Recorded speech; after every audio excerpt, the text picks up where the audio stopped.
Dear fellow feminists, I'm here for all of the witches. pourquoi le féminisme?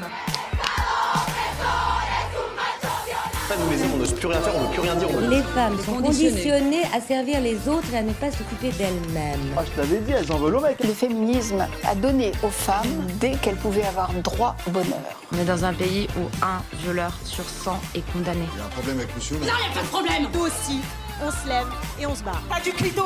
Le chemin est long en tant que femme noire, en tant que femme grosse. Bim, c'est encore la faute du patriarcat. Encore une fois, c'est pas de la libération de la parole, c'est de la libération de l'écoute. Il y a une violence systémique qui est faite aux femmes.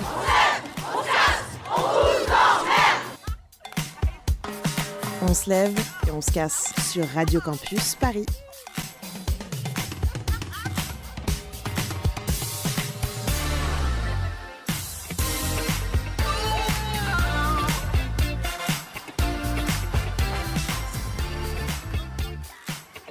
Bonjour à toutes et à tous, j'espère que vous allez bien. Salut Mao, comment ça va? Salut Pauline, ça va et toi? Ça va bien, merci. Ce mois-ci, on a décidé de vous parler d'un sujet terrible et dramatique qui va nous toucher toutes les deux, la ménopause. Oui, alors terrible et dramatique, faut voir. La ménopause, en fait, ce n'est pas si grave, Pauline. On va l'apprendre tout au long de cette émission. C'est une étape déjà dans la vie de toutes les femmes. Elles sont 450 000 à le vivre chaque année en France. Et donc, c'est pas si tabou. Ah ouais, en fait, ça va. Ok, merci beaucoup Mao. Et c'est l'heure de ton billet. On se lève et on se casse sur Radio Campus Paris. Avant de nous lancer dans le dur de cette émission, quelques secondes pour vous parler de ce qui s'est passé dimanche, le 5 mai. Partout en France, jusqu'en Belgique, des milliers de personnes se sont rassemblées pour défendre les droits des personnes trans. Cette mobilisation, elle est née en réaction à une proposition de loi sur la transidentification des mineurs. Une proposition qui vise notamment à interdire les bloqueurs de puberté pour les jeunes trans. Ce texte est pathologisant, il mettrait en danger les droits des enfants trans, un texte sur lequel le défenseur des droits a rendu un avis défavorable. Cette mobilisation s'inscrit aussi dans le contexte assez inquiétant d'une offensive réactionnaire contre les personnes trans. Il y a un livre, il y a des activistes, des propos sur des plateaux télé et des politiques qui élèvent trop peu la voix pour défendre les minorités de genre. Or, quand on parle de discrimination LGBT-phobe, les personnes trans et non-binaires sont au premier rang. Trouver un travail, trouver un logement et tout le reste, les risques de précarité économique sont immenses. Et ces personnes sont aussi à l'avant-poste du combat féministe, des luttes pour la libération de toutes et tous des normes de genre. Et c'est pour ça, comme l'ont répété les militants qui ont pris la parole dimanche, qu'il faut se mobiliser non seulement contre, mais aussi et surtout pour. Par exemple, pour le changement d'état civil libre et gratuit sur simple déclaration à la mairie. La liberté de changer facilement une petite lettre sur la carte d'identité pour épargner à plein de gens d'avoir constamment à se justifier de leur genre, à se conformer à des standards sociaux que l'on aimerait déboulonner. Alors que ce soit Tal ou Daisy que nous avions reçus l'an dernier, Lexi, Morgane ou Sacha, elles et ils sont nombreux à faire entendre leur voix. Suivez-les sur les réseaux, descendez dans la rue, car dès 5 mai, il y en aura d'autres. Et c'est l'heure maintenant de saluer nos invités. Et pour cette émission, ce soir, nous avons Cécile Charlap. Bonsoir. Vous êtes sociologue, maîtresse de conférences en sociologie à l'université Toulouse-Jean Jaurès et chercheur au LIST, laboratoire interdisciplinaire Solidarité, Société, Territoire. Et vous avez notamment une thèse dont est tiré votre dernier ouvrage. Cet ouvrage, il s'intitule « La fabrique de la ménopause ». On le verra dans cette émission, votre travail se situe au carrefour de la sociologie de la santé, de la sociologie du vieillissement et de la sociologie du genre. Et je pense que vous allez nous rejoindre à un moment. Nous avons aussi avec nous Claire Fournier, bonsoir. Bonsoir. Autrice, éditorialiste sur LCI, créatrice du podcast Chaud Dedans chez Binge Audio consacré à la ménopause. Alors, notre première question s'adresse à vous, Claire Fournier. Pourquoi avez-vous craint d'être une femme qui parle de ménopause, en fait? La journaliste allemande Myriam Stein, qui a écrit Bouffée de chaleur, publiée aux éditions Zone, se demande, avant de commencer à écrire, si on va la prendre pour une vieille peau qui écrit sur les ovaires qui se dessèchent. Pourquoi est-ce que vous avez craint d'être une femme qui parle de ménopause? Eh bien, pour la même raison. Parce que c'est un gros tabou, ce mot de ménopause. Il y a la périménopause, qui est la période un petit peu avant, qui est aussi un terme que j'ai découvert à 47 ans. J'en avais jamais entendu parler. Avec quand même, derrière ce mot, une fâcheuse résonance à la péremption. Périménopause, ça fait un peu périmé, quoi. Bon, voilà. Donc, en fait, de quoi on a peur lorsqu'on se met à aborder ces sujets-là? Effectivement, de passer pour une vieille peau, de passer dans une autre dimension, celle de la femme vieillissante. Et Dieu sait que notre société n'aime pas ça, les gens qui vieillissent. Oui, d'ailleurs, en plus, vous le dites aussi, vous avez aussi un métier d'image, vous passez à la télé, etc. Donc, ce podcast, il est complètement public. Voilà, Ouais. ça, c'était quand même une prise de position de votre part. Ah, complètement. J'ai eu beaucoup de nuits d'insomnie, d'ailleurs, pour être tout à fait honnête, avant de lancer ce podcast, parce que je me suis dit... qu'est-ce que je suis en train de faire, quoi? Je me tire une balle dans le pied. Ça va effectivement me faire vieillir d'un coup, me catégoriser comme une femme de plus de 50 ans, etc. Alors que souvent, on me dit que je fais pas mon âge. Bon, alors ça, c'est censé être le compliment ultime, comme si faire son âge, c'était un gros mot, ou une faute de goût même. Donc oui, faisant un métier d'image, où il y a énormément de jeunes femmes qui poussent aussi derrière, qui aimeraient bien avoir des postes, c'était une prise de risque. Mais je ne saurais pas vous dire pourquoi. Je suis quelqu'un d'extrêmement pudique. J'aime pas du tout parler de moi, et encore moins en place publique, même si je suis sur des plateaux télévisés tous les jours. Mais là, il y avait une espèce de force surnaturelle qui me poussait à prendre la parole sur ce sujet. D'abord parce que moi, j'avais extrêmement mal vécu cette période-là, de la transition vers la ménopause. Et on expliquera peut-être pourquoi après.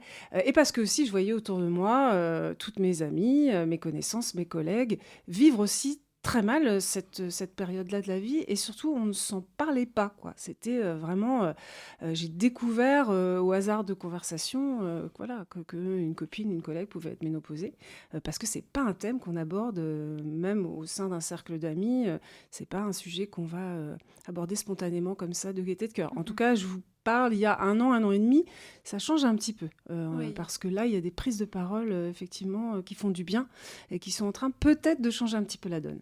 Oui, alors du coup, écoutons, en attendant d'avoir peut-être Cécile Charlap au téléphone. On va essayer de la voir quand même. On va commencer tout de suite par écouter un extrait de votre podcast, Claire Fournier. Donc, quand vous commencez à avoir des symptômes, on verra après si le terme symptôme s'applique dans ce cas-là, et donc vous décidez d'aller chez votre gynéco. Le mot périménopausée a claqué dans le cabinet de ma gynéco. C'était 1 an avant le confinement. Mon fils avait 8 ans et ma fille 6. Je venais faire ma visite de routine. On a parlé de mon stérilet, de mes règles, de plus en plus irrégulières. Elle m'a demandé de tenir à jour sur un petit carnet les intervalles entre les phases de menstruation. Dans 1 an, vous serez ménopausée, ça devrait pas tarder. Je suis sortie en pleurant. Putain de gynéco sans une once d'empathie. Qu'est-ce qu'il est moche d'ailleurs ce mot. Péri, comme péril vieux, périclité, périphérie. Ce que je comprenais pas, c'est que personne ne m'en ait parlé avant. Alors justement, donc c'est ce que vous venez de dire, personne ne vous en a parlé, vos amis qui vivent la même chose n'en parlent pas. Qu'est-ce que vous ressentez à ce moment-là ? Eh ben, je suis la première surprise par ma réaction. C'est-à-dire qu'effectivement, m'effondrer en larmes en sortant du cabinet de la gynéco parce qu'elle m'avait annoncé la ménopause, alors que je ne m'attendais pas, parce que, encore une fois, j'avais 47 ans, ma fille avait 6 ans. Je ne pensais pas, en fait, que ça pouvait arriver si tôt. Pour moi, c'était un horizon très lointain. En fait, la ménopause, ça touchait des femmes de 55-60 ans. Or, ça commence dès 45 ans, en fait, et parfois même plus tôt. Donc, pourquoi est-ce qu'on n'en parle pas chez le gynéco, comme on parle de choses et d'autres? Pourquoi est-ce que les femmes n'ont pas l'information? Et pourquoi moi, j'avais eu cette réaction? Alors que j'avais mes 2 enfants, que voilà, 47, c'est bon, je désirais pas avoir d'autres enfants. Enfin, j'étais tout à fait en paix avec ça. Mais tout d'un coup, cette espèce de couperet qui me signifiait que je ne pourrais plus avoir d'enfants, je n'étais plus fertile d'ici quelques mois, ça a provoqué cette réaction extrêmement violente. Donc, à partir de là, j'ai commencé à m'interroger. Pourquoi ces larmes? Et finalement, j'ai commencé à explorer cette espèce de ressenti millénaire que l'on a, pas toutes les femmes, mais un certain nombre de femmes quand même, qui est de se dire qu'à partir du moment où on perd en fertilité, on perd aussi en féminité, en désirabilité. Alors, bien évidemment, c'est complètement faux, mais à ce moment-là, voilà, c'était totalement irrationnel, c'est ce que j'ai ressenti, et j'ai pas été la seule d'ailleurs. Après, pour les femmes qui ne sont pas dans ce rapport-là à leur corps, ou des femmes qui ont décidé d'elles-mêmes de ne pas avoir d'enfants. Alors, c'est d'autres problématiques, parce que là, c'est vraiment, bon, on sait que c'est terminé, que ce sera plus jamais une possibilité. Mais il y en a qui le vivent beaucoup mieux. Bon, mais moi, voilà, cette espèce de surréaction, là, c'est le truc qui m'a vraiment interrogée et qui a été le point de départ de ce podcast, d'ailleurs. Et quelle image aussi vous aviez des femmes ménopausées à ce moment-là? Les images comme tout le monde, la vieille qui baisse plus, qui est rangée des voitures, qui va commencer à penser à être grand-mère et voilà, et à faire des compotes. Donc ouais, voilà, sympa. Et en fait, c'est tout simplement l'image que la société a des femmes de la cinquantaine. Donc il faut croire que j'avais tellement assimilé le truc que ça m'a fait une peur mais irrépressible de rentrer dans cet âge-là, alors que aujourd'hui on se rend compte que c'est irrationnel, parce qu'à 50 ans on a encore, Dieu merci, énormément de choses à vivre, et puis comme ça arrive tôt quand même relativement, entre 45 et 55 ans, et que l'espérance de vie s'allonge, ça veut dire qu'on passe facilement le tiers de sa vie ménopausée, quand on est une femme. Facilement, même plus, si on vit plus âgé. De plus en plus. Donc, punaise, autant être bien préparé, il faut vivre avec, et puis arrêter de se flageller en se disant « ça y est, je suis passée dans le camp des vieilles ». Cécile Charlap, je crois que vous nous avez rejoint. Oui, bonsoir. Bonsoir, merci beaucoup. Désolée de ce problème technique. Cécile Charlap, donc vous expliquez que le terme ménopause apparaît pour la première fois en 1821 dans un ouvrage intitulé, on va faire un peu d'histoire, intitulé « De la ménopause ou de l'âge critique des femmes » du médecin Charles de Gardanne, et que donc la perception sociale et médicale de la ménopause suit logiquement l'évolution de la connaissance des corps. Par exemple, donc au XXe siècle, vous nous expliquez dans votre ouvrage La fabrique de la ménopause qu'il y a une pathologisation de cette période de la vie, c'est ça ? Oui, tout à fait. Je vous propose de faire un petit peu d'histoire. Comme vous le disiez, donc c'est vraiment au début du 19e siècle on peut dire que la ménopause est inventée. C'est ce médecin français, Charles de Gardanne, qui utilise ce terme de ménopause pour la première fois dans cet ouvrage de la ménopause ou de l'âge critique des femmes. Ce terme-là, donc il est formé sur le grec men, ce qui revient tous les mois, et puis posis, donc la cessation. Donc la cessation des mènes, qui renvoie bien sûr à l'arrêt des menstruations. Donc, ce qu'il faut voir, c'est que la manière de penser le corps, elle a évolué au fil des siècles. Et dans ce 19e siècle, on est dans une pensée du corps en termes d'humeur. On pense la ménopause comme la conséquence d'une faiblesse chez les femmes qui vieillissent, donc un manque de force pour expulser le sang menstruel.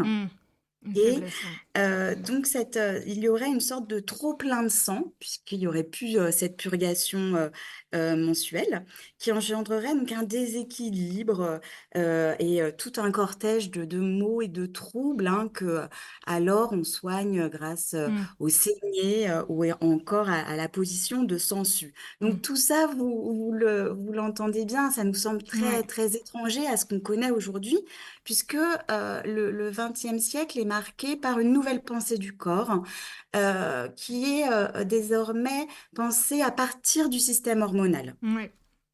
Et donc, à partir du XXe siècle, la ménopause, elle est plus vue comme la cause de troubles et de maux, mais vraiment comme une carence en hormones qui doit être traitée au même titre que le diabète, par exemple. Et avec cette idée-là, finalement, c'est aussi donc tout un processus de médicalisation de la ménopause qui va aller de pair avec le développement du traitement hormonal. Puisque la ménopause donc, est pensée à partir de la carence en termes de symptômes et de risques. Et comme vous parlez de symptômes, il y a vraiment une pathologisation, donc c'est vraiment pensé comme une maladie, quelque chose qui ne va pas, un déséquilibre. Et vous expliquez aussi dans votre ouvrage que c'est le point de vue médical donc, qui construit la ménopause, c'est ce que vous expliquez là aussi. Qu'est-ce que ça a comme conséquences concrètes sur nous, en fait, sur notre vécu aujourd'hui ? Parce que c'est encore le cas au XXIe siècle. Alors, donc, dans les ouvrages médicaux que j'ai étudiés, la ménopause, elle n'est pas décrite comme une transformation liée au vieillissement normal, comme l'entrée dans une nouvelle norme, mais bien comme un déséquilibre et puis une carence qui est associée à tout un ensemble de symptômes physiques, émotionnels. Et puis, elle est pensée en termes et associée à des risques, alors risque d'ostéoporose, risque de cancer.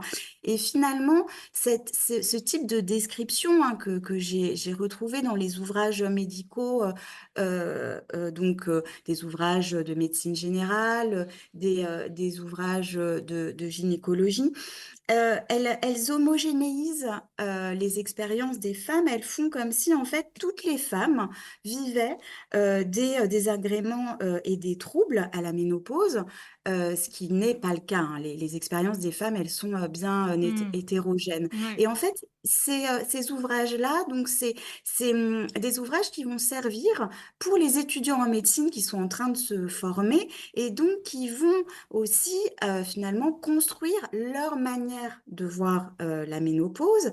Et au-delà des professions médicales, c'est le point de vue médical et les discours médicaux qui sont perçus comme légitimes pour dire cette expérience de la ménopause. Et donc, c'est vraiment les professionnels de santé qui sont invités dans les médias, en tout cas jusqu'à très récemment, pour parler de la ménopause. Et donc, à partir de ce registre-là, qui est voilà, ce triple registre, carence, symptômes et risques. Et Cécile Charlap, je ne sais pas si vous avez pu entendre Claire Fournier qui décrivait, elle, la peur qu'elle a eue, en fait, quand elle a découvert qu'elle était en périménopause, et globalement le tabou qu'elle a constaté dans son entourage et parmi ses amis. C'est un tabou qui vient de là, ce que vous venez de décrire, et d'ailleurs que vous avez vous-même constaté en faisant vos recherches. Oui, tout à fait. Alors moi, donc je travaille sur la question de la ménopause depuis une quinzaine d'années aujourd'hui. Et en fait, dans la première enquête que j'ai réalisée sur cette question-là, ce qui m'est apparu, c'est, voilà, pour tout expliquer, en fait, j'ai comparé deux enquêtes que j'ai pu faire. Donc, une auprès de femmes franc-maçonnes, donc la franc-maçonnerie étant une société secrète, et une auprès de femmes pour parler de la ménopause. Et j'ai eu beaucoup plus de mal à rencontrer, donc dans les années 2010, des femmes qui acceptaient de me parler de leur ménopause, beaucoup plus de mal que pour rencontrer des femmes franc-maçonnes. Ce qui m'a vraiment fait dire que pendant cette enquête-là, la ménopause, elle m'est apparue plus secrète qu'une société secrète. Finalement, c'était une expérience qu'on ne disait pas, ou alors qui pouvait parfois se dire, mais dans les entretiens, voilà, le registre de la solitude est apparu à de nombreuses reprises. Claire Fournier, en fait, vous attaquez tout de suite aux symptômes dans le deuxième épisode de votre podcast. C'est assez salutaire parce que vous démystifiez un petit peu ce qu'on pense, relever de la ménopause, qui n'est pas forcément ce qui... et on comprend aussi que tout le monde ne traverse pas du tout cette expérience de la même manière. Non, et c'est très juste ce que dit Cécile Charlap. C'est vrai que c'est présenté forcément comme des carences, un déficit, des pertes. Alors, perte de cheveux, perte de libido, perte de confiance en soi, perte du sommeil. Enfin, voilà, il y a des dizaines et des dizaines de symptômes comme ça. Alors, sans regarder dans les ouvrages médicaux, mais simplement même en allant sur Instagram, sur les comptes dédiés aujourd'hui, vous avez l'impression que c'est toutes ces catastrophes-là qui vont vous tomber sur le coin de la figure, alors qu'effectivement, vous avez raison de le dire, toutes les femmes, et fort heureusement, n'ont pas tous ces symptômes. En même temps, en tout cas, et il y en a qui vivent cette période finalement sans avoir de symptômes majeurs. Mais effectivement, moi, ce qui me frappe là-dedans, c'est l'accompagnement médical, parce que je pense que le point de vue de la médecine sur la santé féminine, les cycles féminins, etc., il est dénué d'empathie parce qu'en fait, pour les médecins, pour les gynécos a fortiori, ça fait partie des cycles naturels. Donc très bien, mais c'est pour ça que eux se disent bon, attends, ça va, oui, donc c'est la ménopause, et alors et donc c'est aussi ce qui fait défaut quand la nouvelle tombe comme ça dans le cabinet du gynéco. C'est qu'il n'y a aucun accompagnement, ni pour expliquer, ni pour dire, voilà, si vous vous sentez un petit peu mal, c'est normal, vous inquiétez pas, il y a des remèdes, il y a des traitements, etc. Enfin voilà, ce qui est vraiment frappant dans cette période-là, vous l'avez dit, c'est la solitude, le manque d'infos et le manque d'accompagnement. Donc oui, un certain mépris de la santé féminine qui perdure depuis qu'on est jeune, en fait. Ensuite, lorsqu'on passe à la phase pubère, puis lorsqu'on est jeune femme, etc., lorsqu'on est maman, etc., ou pas. Et ensuite, quand on devient ménopausée. Et dans votre enquête de terrain, Cécile Charlat, vous penchez vous aussi sur l'expérience sociale de la ménopause des femmes, donc de 45 à 65 ans. Et vous établissez donc que la ménopause, c'est un processus en 2 parties. Il y a la ménopause sociale, donc à partir de 40 ans, et la ménopause physiologique. Et en fait, vous nous expliquez que le contrôle des corps par la norme est très fort pendant la ménopause sociale, bien avant que le processus physiologique s'active vraiment. C'est ça ? Oui, tout à fait. Et j'irais même encore avant, à partir en fait de la puberté et des règles, des enquêtes. Je pense à celle de Laurence Biard ou Aurélia Mardon montrent bien que voilà, à partir de la puberté, les filles, au contraire des garçons, voient leur expérience physiologique, je pense aux menstruations, socialisée de manière gynécologique. Donc voilà, on peut vraiment remonter jusqu'à la puberté. Mais effectivement, moi, ce que j'ai essayé de montrer, c'est que la ménopause, c'est pas un événement, mais c'est un processus, une sorte de processus de socialisation, d'apprentissage d'un corps. Et en fait, donc j'ai repris à une ethnologue qui s'appelle Yvonne Verdier cette idée de ménopause sociale. Alors, à quoi est-ce elle renvoie? C'est vraiment ce processus de déprise de la fécondité qui est demandé aux femmes, donc à partir de la quarantaine, et qui est nourri par des discours et des pratiques médicales, donc avec la catégorisation des grossesses à partir de la quarantaine comme grossesse à part, grossesse tardive, grossesse gériatrique. Oui, c'est ça, exactement.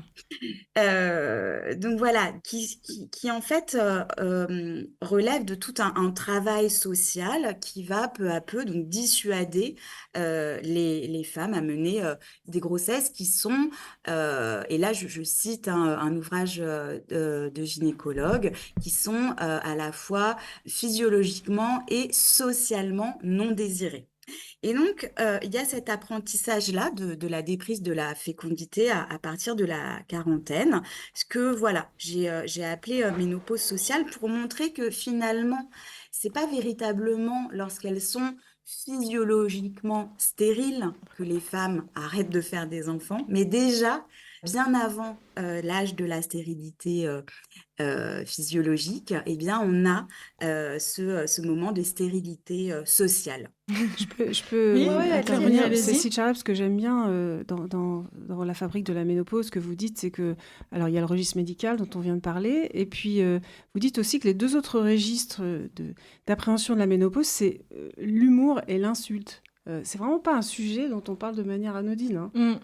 C'est-à-dire que soit on en fait des blagues, soit c'est voilà, celle-là, qu'est-ce qu'elle a, elle est ménopausée.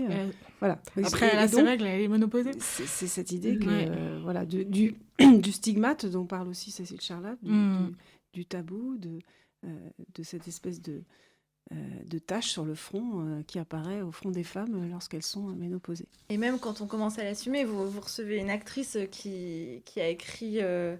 Qui veut faire un film sur la ménopause, et voilà, c'est une comédie. C'est forcément une comédie. De la même façon que Julie Delpy a réalisé une série qui s'appelle On the Verge, qui est d'ailleurs très marrante, mais comme si on pouvait aborder ce thème que via l'humour.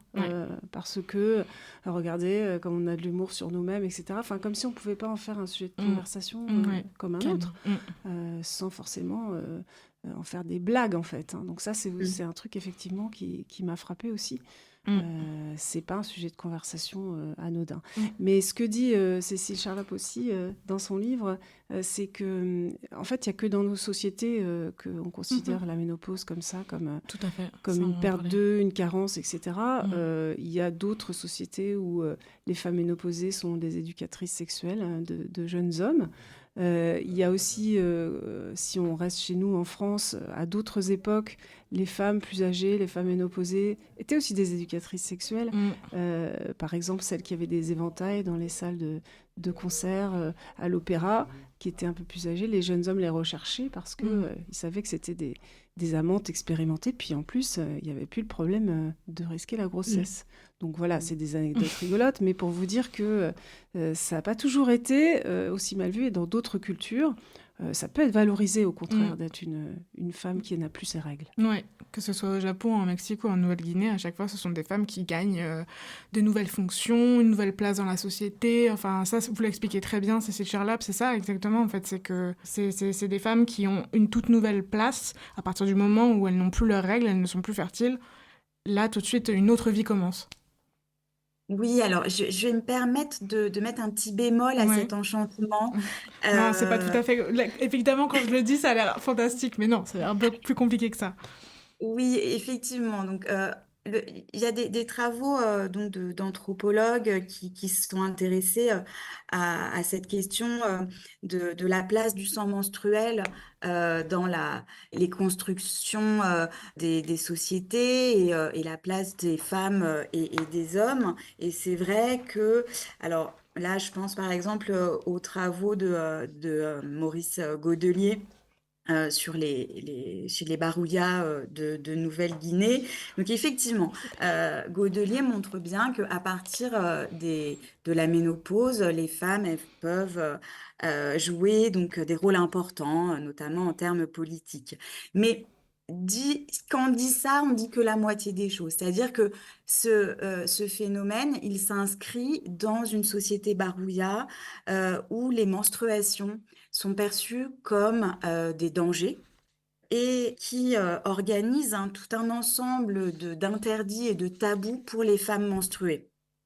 Donc c'est vraiment une sorte de desserrement de l'étau de la domination masculine au moment de la ménopause, effectivement. C'est par contre un autre aspect qui est traité par Margaret Lock dans le Japon traditionnel. Oui. Où là, ce que montre cet anthropologue, en fait, il faut bien revenir à cette idée que la manière de penser les corps et d'en faire l'expérience, elles sont différentes selon les époques, on l'a vu, mais aussi les sociétés.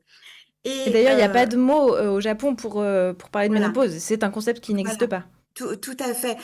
Margaret Lock, donc, elle travaille dans ce Japon des années 80-90 et en fait, elle se rend compte qu'il n'y a pas de terme pour désigner ce que nous, en Occident, on entend par ménopause, mais que le processus de vieillissement reproductif, en fait, et de stérilité, eh bien, il est compris dans un terme, c'est le terme de Konanki, qui renvoie au vieillissement, mais de manière beaucoup plus large, et qui comprend par exemple également le fait que les cheveux blanchissent, ou bien que le corps se raidit.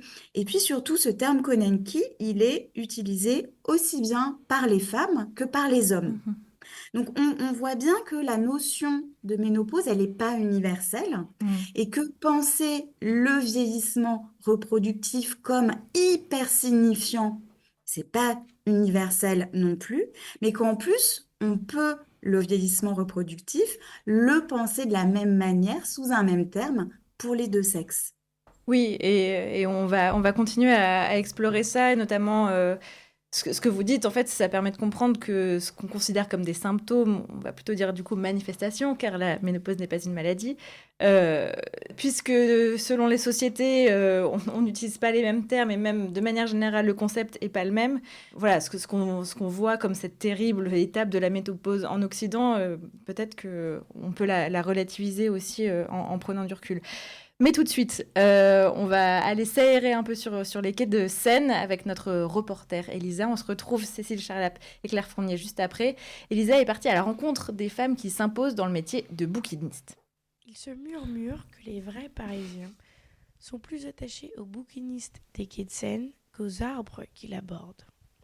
Ceci dit, c'est une réalité qu'ils ont failli affronter lorsqu'en préparation des Jeux Olympiques, la ville a tenté de déplacer les boîtes emblématique de Paris depuis plus de 450 ans, laissant des quais vides. Cette effrayante possibilité en tête, j'ai imaginé la vie du bouquiniste. L'image que j'en avais était celle d'un homme âgé, un peu aigri, habillé d'une ancienne veste de chasse et d'une casquette irlandaise, qui passe sa journée à lire Camus et à intimider les touristes. Déçu par mes propres stéréotypes, je suis partie à la quête de bouquinistes femmes. J'ai eu le plaisir de discuter avec Camille Goudot et Elena Carrera, deux jeunes bouquinistes sur le quai de l'Hôtel de Ville, ou ce qu'elles appellent la meilleure terrasse de Paris. On est voisines et copines et amies, on est devenus très très proches. Et on a plein de projets ensemble et on s'élève, on se soutient, on est hyper différentes. Et pourtant, on se fait vachement de bien, quoi. Y a un super copain qui a eu l'idée de faire des slogans en dérivés de livres. Et on a tagué nos boîtes dont on est les propriétaires. Donc ça faisait ils ont les mains sales. C'était très marrant en fait. C'était une façon pacifiste de manifester notre mécontentement et notre voilà. Et ça a été très satisfaisant à faire. Ouais, franchement c'était incompréhensible. Le mot c'était ça. Et alors de se battre contre la compréhension, contre l'idiotie, en fait c'est trop difficile. Tu marchais sur la tête en fait avec toutes les raisons, quand tu as des gens qui marchent sur la tête en face de toi, c'est très difficile de leur... Alors l'association culturelle s'est battue, elle avait pris un avocat... voilà, les bouquinistes se sont défendus, hein, mais de se défendre contre des gens qui marchaient sur la tête en face, c'était très, très compliqué. Avant de dire, avant la littérature, parce qu'il y a aussi la littérature évidemment, mais avant ça, c'est la liberté. C'est les bouquinistes, c'est des grands marginaux, ils sont un peu à contresens, à contre-courant, et oui, on aime être dehors. De toute façon, les boîtes, c'est le reflet de la personnalité du bouquiniste qui les tient. Donc forcément, des boîtes de filles un peu jeunes, elles vont pas ressembler aux boîtes du vieux bouquiniste. Ça va pas être les mêmes choses. J'ai des boîtes assez visuelles, très axées sur les filles. J'ai pas mal d'affiches féministes, d'anciens magazines avec des filles en couverture. On a une bande de filles, donc on est assez solidaires. On se fait emmerder, c'est sûr, mais on va dire que plus facilement, un mec il va venir voir une nana qui est toute seule, qui est en train de fermer ses boîtes, et puis en fait il y en a 5 qui déboulent. En tant que femme ou en tant qu'individu qui travaille dehors, t'es très sollicité, t'es sollicité par la bêtise, par la violence, voilà, t'es dans la rue, donc t'as forcément tout de suite t'as pignon sur rue pour ces choses-là en fait. Et bon quand t'es une fille, il faut 2 fois plus d'audace pour t'en débarrasser, quoi, c'est tout, hein, mais on apprend et en fait on se débrouille très bien, hein. On n'a pas besoin des hommes pour nous protéger en fait, hein. Les filles sont soudées, elles s'aiment, elles s'encouragent, elles se flattent. Ouais, elles sont gentilles, les filles sont gentilles avec les filles et ça fait du bien, franchement. Donc soit tu finis par avoir des super mauvaises journées, ou soit tu finis par avoir eu des super belles journées. Et ce n'est jamais tarifé. C'est-à-dire que tu n'as pas fait une super journée parce que tu as fait des sous, tu as fait une super journée parce que tu as eu des gens sympas, tu as eu des belles rencontres. En fait, c'est ça, ouais. Le métier, c'est vraiment, tu te nourris, bon, forcément, tu viens travailler, mais ta fin de journée, en fait, elle est, bon, bah, j'ai eu que des cons, ou alors, purée, c'était trop cool, il n'y a eu que des gens sympas. Donc voilà, si vous voulez passer un superbe après-midi, il suffit juste de vous promener le long du quai de l'hôtel de ville avec, pourquoi pas, une petite bouteille de rosé en main et de laisser les pépites procurées par Camille et Léna et le reste de leur bande vous emporter. Merci beaucoup Elisa pour ce reportage. Vous pouvez le réécouter avec le reste de l'émission sur le site de Radio Campus Paris. On se lève et on se casse sur Radio Campus Paris. On est toujours avec la chercheuse Cécile Cherlap et la journaliste Claire Fournier, et ce soir on parle de ce qu'on peut encore considérer comme un tabou, la ménopause. Donc on n'a pas encore trop parlé, donc on va se jeter dedans là tout de suite maintenant. Parlons des changements physiques. Claire Fournier, qu'est-ce qui vous a poussé, vous, à aller consulter par exemple ? Alors moi, la première manifestation physiologique, c'est les règles complètement erratiques.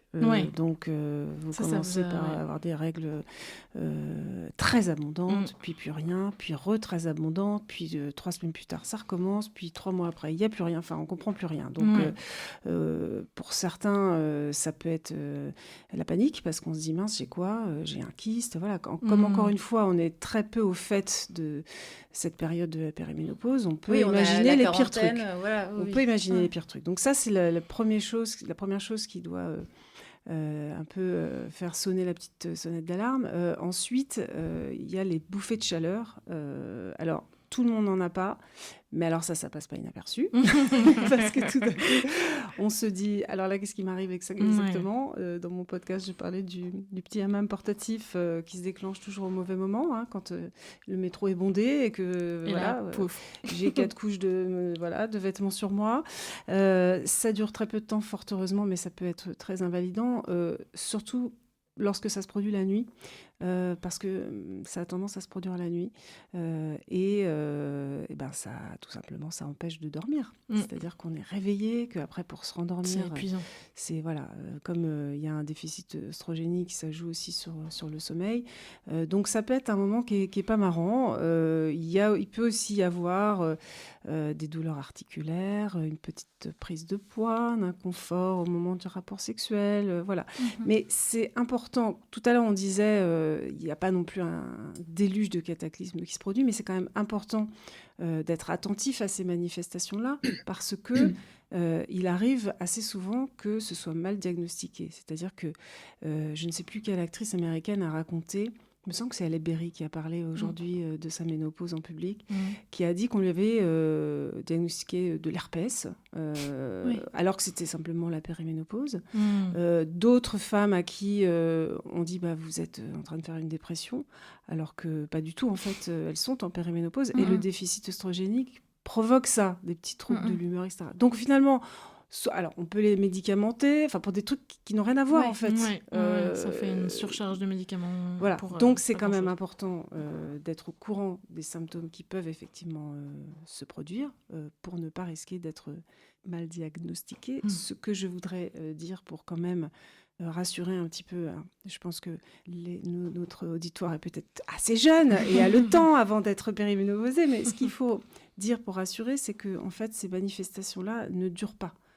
Ça correspond à une période très précise qui est la baisse des oestrogènes dans le corps. Mais une fois que c'est terminé, c'est terminé. C'est-à-dire qu'on peut retrouver une vie normale.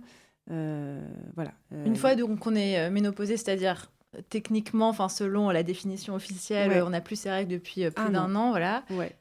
Normalement, ça commence à se terminer. Alors, il y a d'autres petits tracas, c'est-à-dire que l'ostéoporose, c'est une fois qu'on est ménopausé confirmé avec sa médaille, ses 3 étoiles, que là, on peut avoir de l'ostéoporose. La sécheresse vaginale aussi, mais ce que je veux dire, c'est que l'espèce de tourbillon émotionnel que ça peut être quand même, à la fois parce qu'on se sent un peu mal, parce que, comme à la puberté, hein, il y a Le corps change. des bouleversements Ouais. hormonaux, etc. Et aussi psychologiquement, parce que ce qu'on décrivait tout à l'heure, c'est-à-dire que on se dit, ça y est, je suis passée de l'autre côté, voilà, du côté de la femme qui est vieille, qui est plus fertile, etc. Donc tout ça fait que c'est une période qui n'est pas facile, mais cette transition-là, qui est la plus difficile finalement, une fois qu'on l'a passée, franchement, on peut vivre sa meilleure vie, hein, parce que encore une fois, puis avoir ses règles, C'est un quel gros soulagement.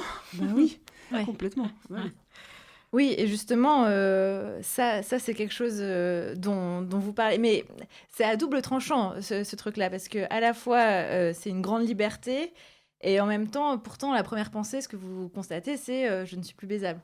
Ouais, mais parce que ça, c'est le regard que pose la société sur les femmes. C'est pas aujourd'hui, c'est pas le mien. Enfin, moi, je me trouve tout à fait Oui, c'est une baisable. incorporation d'un discours.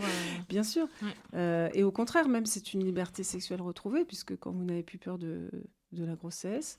C'est une grande liberté. Oui, c'est une Ouais. liberté. Une charge mentale qui tombe d'un coup. Exactement. Donc, pour beaucoup d'entre nous, c'est une grande libération. Et quand on parle des troubles de l'humeur qui peuvent se produire, moi, je me souviens, j'avais quand même des troubles de l'humeur très conséquents quand j'avais mes règles. Je les ai plus. Je suis beaucoup plus stable psychologiquement, en fait, Oui, ça aussi. émotionnellement. Non, mais c'est important de le dire, Oui. parce que Très il y en important. a d'autres. Il y a d'autres tourments qui peuvent se produire encore une fois dans cette période de transition. Mais une fois que c'est passé, qu'on a mis un nom sur effectivement, les bouleversements physiologiques qu'on traverse, après ça va mieux. Cécile Charlat, pour vous, si justement il y a ces mauvais diagnostics qui peuvent être faits, c'est aussi parce qu'il n'y a pas assez de recherche sur le sujet? Alors, j'aimerais bien revenir sur ce que vient de dire Claire, Ouais. qui m'a fait penser en fait à un des résultats de la recherche que j'avais menée en fait. Donc, ce que décrit Claire là, finalement, toutes ces manifestations corporelles qu'elle a pu vivre, ça me faisait penser à voilà, cette idée que la ménopause, c'est aussi un apprentissage du corps. Et que cet apprentissage, il se fait en lien donc avec les professionnels de santé, mais aussi dans la fréquentation plus ou moins consciente des médias. Bref, c'est ce bain de culture de ménopause dans lequel on vit. Et c'est vrai que on a comme ça tout un ensemble de symptômes qui sont de manière évidente associés à la ménopause. Alors, je pense aux bouffées de chaleur, à la sécheresse vaginale ou encore aux troubles de l'humeur. Et cette appréhension-là, ce prisme à partir du symptôme, il est tellement fort que j'ai rencontré, moi, des femmes qui m'ont dit, mais j'attendais ces symptômes-là et ils ne sont pas venus, donc je pensais que j'étais pas normale. Ou bien une enquêtée, je me souviens, qui me disait, mais moi, je n'ai pas eu la ménopause puisque j'ai pas eu de symptômes. Et finalement, ça nous dit aussi que le symptôme, c'est le seul cadre d'expérience possible de la ménopause, comme si aucun autre mot, aucune autre expérience pouvait rendre compte de la ménopause. Ceci dit, j'ai l'impression que c'est quand même en train de changer. Et pour moi, preuve en est votre émission. C'est-à-dire que là, aujourd'hui, il me semble que parmi nous, il n'y a pas de professionnels de santé. Non. Donc ça, c'est vraiment nouveau, hein, le fait que la légitimité de dire la ménopause puisse être celle d'autres personnes et pas des expertes, mais des profanes. C'est nouveau. Et puis, la création d'espaces pour parler de la ménopause, donc dans d'autres termes, dans d'autres registres que ceux de la médecine, c'est complètement nouveau. Tout à l'heure, vous parliez également d'une actrice qui avait évoqué sa ménopause. Depuis quelques années, on voit des figures publiques, hein. Je pense à Michelle Obama, vous avez parlé des comédiennes, il y en a un certain nombre, hein, aussi bien en France qu'aux États-Unis, qui ont parlé de leur ménopause. Et ça, c'est complètement nouveau. de même que les podcasts, les documentaires, les ouvrages, et ça forme tout un ensemble de ressources qui n'existaient pas auparavant et qui vont, à mon sens, permettre de construire quelque chose de nouveau sur la question de la ménopause. Et qui permettent aussi Enfin, vous vouliez... Oui, non, j'allais même ajouter que c'était un nouveau combat féministe, en fait. Oui, Après les règles, après la grossesse, le fait qu'on puisse parler de la grossesse sans aucun tabou, y compris avec la dépression postpartum, etc., l'endométriose. Et ben, maintenant, on parle aussi de ménopause, ce qui dit quelque chose aussi de la réappropriation de leur corps par les femmes. Oui, c'est ça. C'est tout un pan du féminisme qui conscientise, on va dire, le corps après... Dans longtemps, ne pas avoir tant fait que ça. Exactement, parce qu'on ne voulait pas être essentialisé et ramené sans arrêt à notre utérus et nos ovaires. Mais nous, aujourd'hui, effectivement, autrices de podcasts, journalistes, actrices qui en parlons, on ne voit pas pourquoi on se tairait, en fait. Ni parce que ça pourrait déranger la société, le patriarcat, ni parce que ça pourrait déranger quelques féministes old school que ça énerve qu'on ramène les femmes à leur corps. On a envie de pouvoir parler de nos cycles, de la fin de nos cycles, comme de n'importe quelle autre période dans la vie des femmes, sans que le ton de la conversation baisse tout d'un coup, parce que quand même, c'est pas très sexy comme sujet. On n'est pas obligé de faire de la SMR quand on parle de la ménopause. Et justement, un des tabous que vous soulevez aussi, c'est le sexe après la ménopause. Vous interviewez notamment la psychologue Catherine Grangeard qui a écrit « Il n'y a pas d'âge pour jouir ». Et elle pose la question de justement de cette transition qui pousse certaines femmes à se dire « après, c'est plus pour moi ». On écoute. C'est ça qui est important, c'est de ne pas se limiter en se disant ça c'est plus de mon âge. Mais on entend des femmes qui disent ah ben moi c'est plus de mon âge de mettre des bottes et un short. Ça c'est plus de mon âge. 45 ans, il semblerait que ce soit plus. Vous voyez, il y a des choses comme ça. Or, on peut se dire mais d'où ça vient ? D'où ça vient le fait de se dire ce n'est plus de mon âge d'être dans la vie amoureuse. Et justement, alors d'où ça vient Alors, je pense que Cécile Charlap pourra parler du conditionnement ancestral qui voulait qu'une femme, à partir d'un certain âge, c'était très mal vu qu'elle ait des relations sexuelles. Une des raisons étant qu'elle ne pouvait pas tomber enceinte en même temps que sa fille éventuelle de 25 ans. Bon, d'ailleurs, aujourd'hui, c'est pas hyper bien vu non plus qu'une femme soit maman en même temps qu'elle est grand-mère. Enfin bref, oulala, c'est pas... Voilà, ça reste quand même un tabou très fort.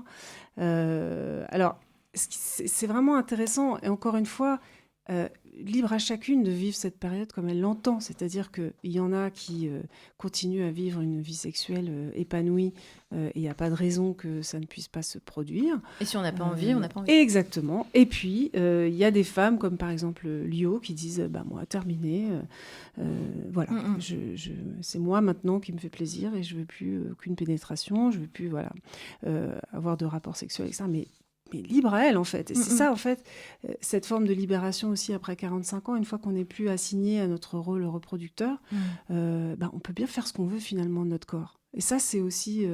c'est une libération et c'est un gain. C'est une victoire, quelque part.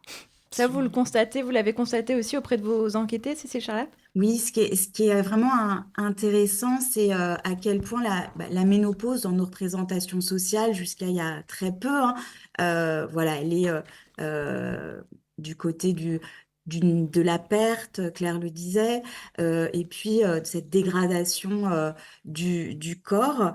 Moi, c'est vrai que le registre de la libération, il est très, très présent chez mes enquêtés. Donc, c'est la libération de la gestion des menstruations. C'est ce devoir l'invisibilisation du sang menstruel, voilà, qui pèse comme une charge.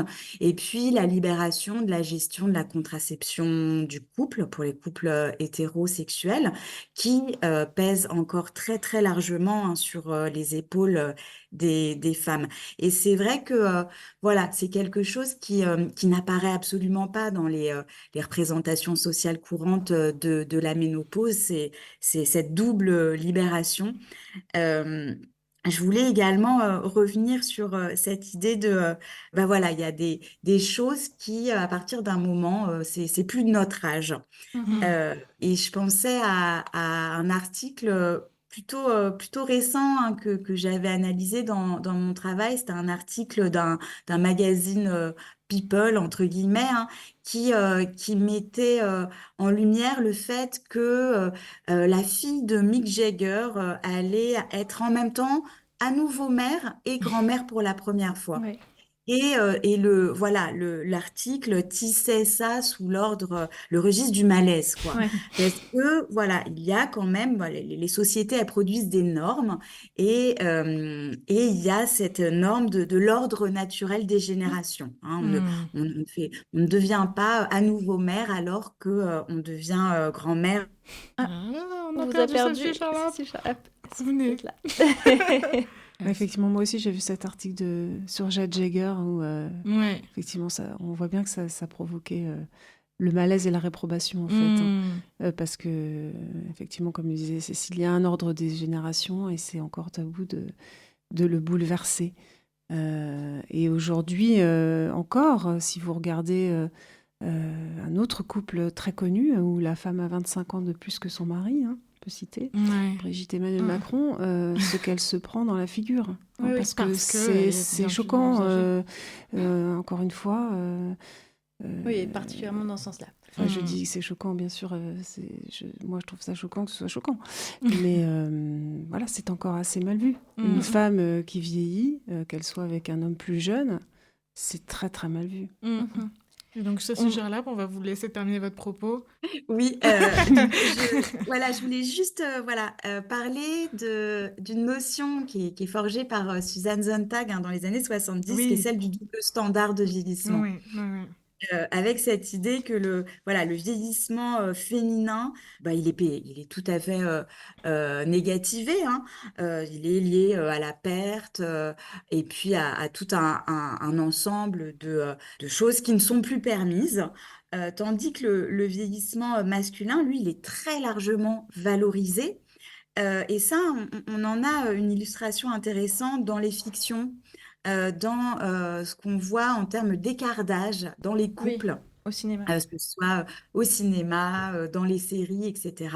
Il y a toujours un écart d'âge très important entre l'héroïne et qui est la compagne d'un héros qui est toujours beaucoup plus âgé qu'elle.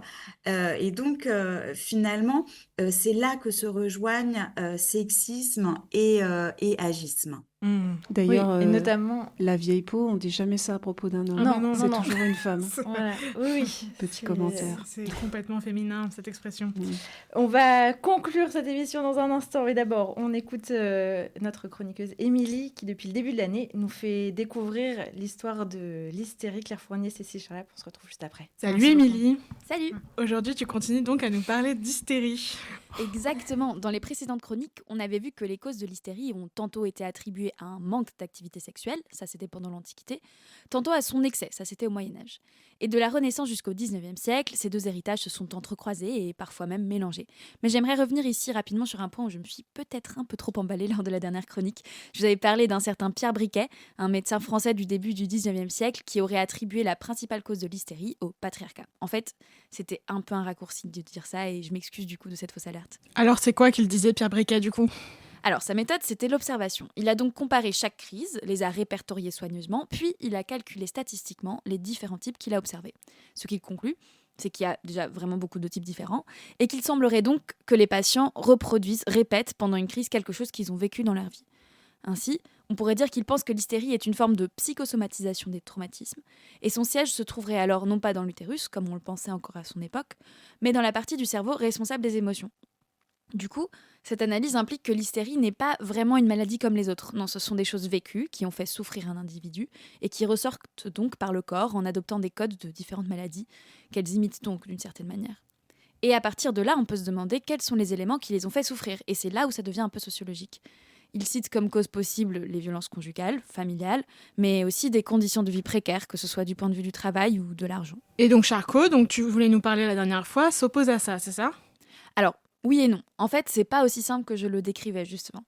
Je sais pas si Briquet voyait ces expériences de manière systémique, mais bon, c'est quand même assez évident que si autant de personnes ont des troubles à cause de leur vie, qu'on les qualifie de maladies ou non, faut peut-être remettre en question la manière dont leur vie est organisée. Et si on prend le cas des violences conjugales, d'un point de vue moderne, c'est le patriarcat qui est responsable. Et puis ça a dû être senti à l'époque aussi.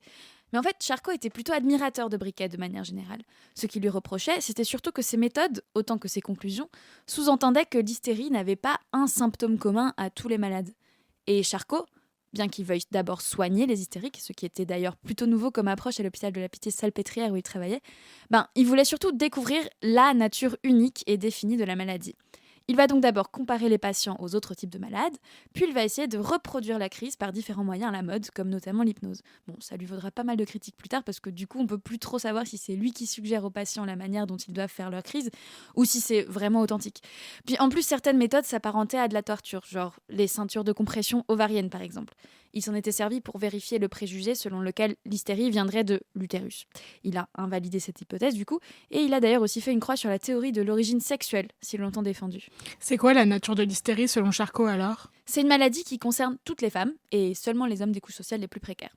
Son origine est traumatique, un peu comme chez Briquet, et sa manifestation est la grande crise hystérique, comme il l'appelle, unique au contraire de chez Briquet, et qui elle est composée de 4 phases. L'épileptoïde, suivi du clonisme, puis de la période des attitudes passionnelles où est rangée l'extase, et pour finir, le délire. C'est quand même plus rassurant comme ça l'hystérie quand c'est une maladie définie et bien rangée, et c'est peut-être pour ça qu'elle a pu devenir une curiosité d'ailleurs, parce que oui, les Parisiens venaient les voir à la Salpêtrière le dimanche pour leur jeter des bouts de pain, comme à des bêtes de foire quoi. Mais peu après la mort de Charcot, sa théorie commence à se lézarder et nous verrons ça dans une prochaine chronique. Et oui, on a hâte. Merci beaucoup, Émilie. On approche de la fin de cette émission consacrée à la ménopause. Mais juste avant de terminer, Claire Fournier, je voulais vous demander, est-ce que vous pouvez nous parler des orques ? Oui, les orques, le seul autre mammifère à connaître la ménopause. Alors, les mamies orques, elles deviennent chefs de la tribu, c'est le membre le plus respecté du clan. Donc je trouve que c'est pas mal comme conclusion. Ouais, exactement. Soyons des orques, voilà. Merci à toutes les deux. Cécile Charlap, votre ouvrage La fabrique de la ménopause est disponible aux éditions du CNRS. Et Claire Fournier, on peut s'abonner sur toutes les plateformes à votre podcast Chaud dedans, produit par Binge Audio. Yes. Il y a des épisodes qui sortent régulièrement. Tous les 15 jours. Ouais, merci merci à notre réal Joey et merci à nos merveilleuses chroniqueuses. Merci Mao.